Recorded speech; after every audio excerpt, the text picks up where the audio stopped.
76 सालभित्र नेपालको पानी जहाजले झण्डा हालेर कसरी सामान बोकेर हिँड्छ, कसरी मान्छे बोकेर हिँड्छ, हामी देखाउँछौँ। 76 सालभित्र नेपालको पानी जहाजले झण्डा हालेर कसरी सामान बोकेर हिँड्छ, कसरी मान्छे बोकेर हिँड्छ, हामी देखाउँछौँ। गैंडा अमेरिकामा जन्मिँदैन, युगान्डामा जन्मिँदैन, अस्ट्रेलियामा जन्मिँदैन। गैंडा हेर्नलाई सबैले यही नेपालमै आउनुपर्छ। जिन्दगीमा एकपल्ट गैंडा हेरेन भने जतिसुकै विकसित देशको जोसुकै मान्छे होस्, जोसुकै धनी होस्, गैंडै देखाएको छैन भने त्यसको आधा जिन्दगी त त्यसै गयो। 2 गैंडा अमेरिकामा जन्मिँदैन, युरोपमा जन्मिँदैन, अस्ट्रेलियामा जन्मिँदैन, यहीँ आउनुपर्छ।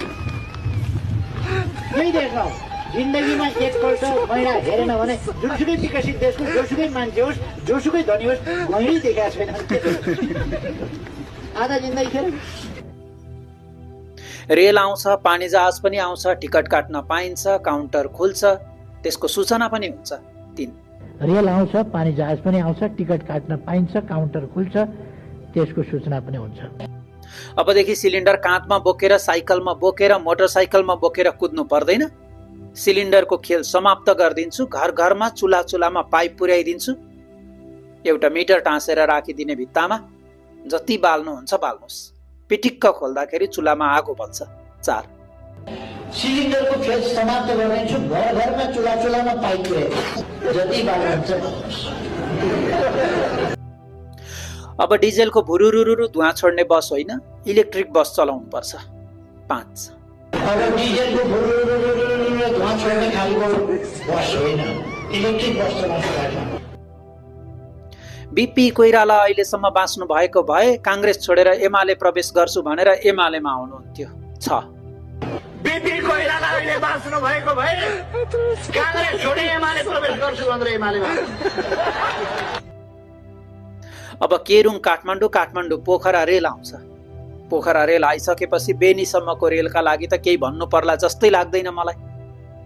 पोखरा रेल आएपछि बेनी जाँदैन। बेनी जाँदा कहाँबाट जान्छ? कुस्मा हुनु परेन? कुस्मा त स्टेसन नै हुन्छ। 7 केरुङ काठमाडौँ, काठमाडौँ पोखरा रेल, पोखरा रेल आइसकेपछि बेनीसम्मका रेलका लागि त केही भन्नु पर्ला जस्तै लाग्दैन मलाई। पोखरा रेल आएपछि बेनी जाँदैन। बेनी जाँदा कहाँबाट जान्छ? कुस्मा हुनु परेन? कुस्मा त स्टेसनै हुन्छ। केही वर्षको कुरा हो यो।